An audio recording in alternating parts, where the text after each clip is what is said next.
மறுமைக்கு பகரமாக இவ்வுலக வாழ்க்கையை விலைக்கு வாங்கி கொண்டவர்கள் இவர்கள்தாம். ஆகவே இவர்களுக்கு ஒரு சிறிதளவும் வேதனை லேசாக்கப்பட மாட்டாது. இவர்கள் உதவியும் செய்யப்பட மாட்டார்கள். மேலும் நாம் மூசாவுக்கு நிச்சயமாக வேதத்தை கொடுத்தோம். அவருக்கு பின் தொடர்ச்சியாக தூதர்களை நாம் அனுப்பினோம்.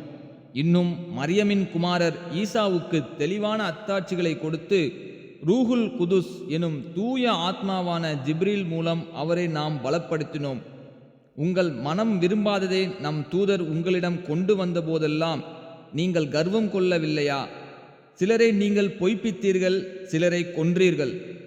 இன்னும் அவர்கள் யூதர்கள் எங்களுடைய இதயங்கள் திரையிடப்பட்டுள்ளன என்று கூறுகிறார்கள்.